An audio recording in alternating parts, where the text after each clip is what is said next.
Nicolas Lévy, je suis professeur de génétique médicale à l'université d'Aix-Marseille et chef de service à l'hôpital de la Timone du service de génétique. Je dirige donc l'unité INSERM Université qui s'appelle le Centre de génétique médicale de Marseille, dédié à la recherche sur les maladies génétiques rares. Parce que les maladies génétiques ont besoin qu'on en augmente la connaissance. Ce sont des maladies qu'encore aujourd'hui on traite relativement peu, même si des progrès phénoménaux ont été réalisés dans les 5-10 dernières années. Et c'est à mon avis non seulement le plus grand potentiel d'innovation thérapeutique qui servira aussi bien les maladies rares que les maladies fréquentes, et c'est la médecine qui est à mon avis qui sera la plus issue des nouvelles technologies et qui sera la médecine de demain. Donc c'est un métier qui est absolument passionnant et qui en plus correspond à des malades qui jusqu'à ce jour n'ont eu que très peu d'accès à des traitements.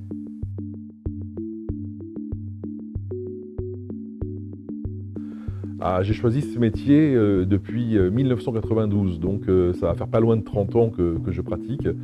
Et la génétique humaine, parce que c'est une discipline en pleine évolution et qui continue à évoluer depuis les 30 dernières années, donc une discipline absolument passionnante qui correspond, de mon point de vue, à la médecine de demain. Alors j'ai commencé ma carrière scientifique en travaillant sur les maladies neuromusculaires, les maladies du nerf périphérique, les maladies du muscle. Et puis j'ai réorienté un peu par opportunité ou suite à des découvertes que nous avions faites avec mon équipe sur des maladies qui sont des maladies qui font vieillir en particulier les enfants très précocement, très prématurément et de façon accélérée.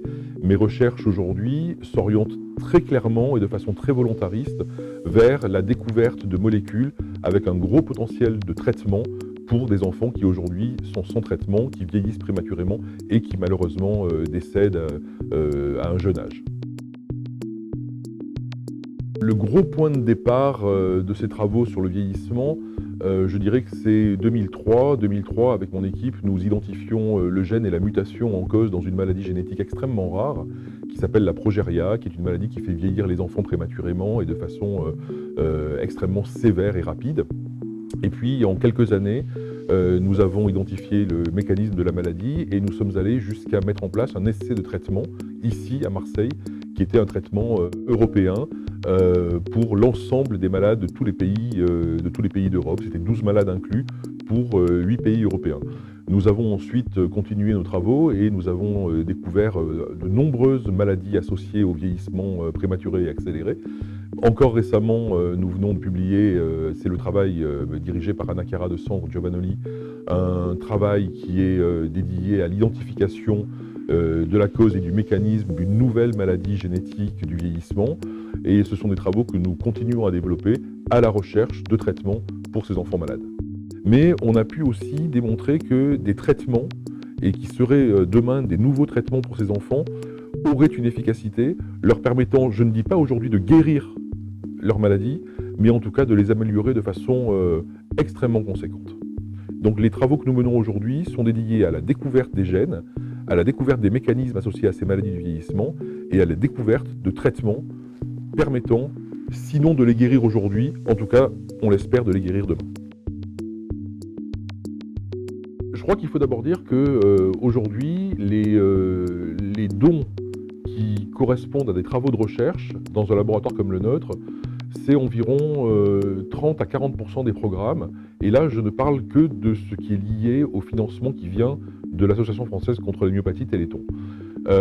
Il est évident que si nous n'avions pas ces financements, ce sont des programmes qui s'arrêteraient.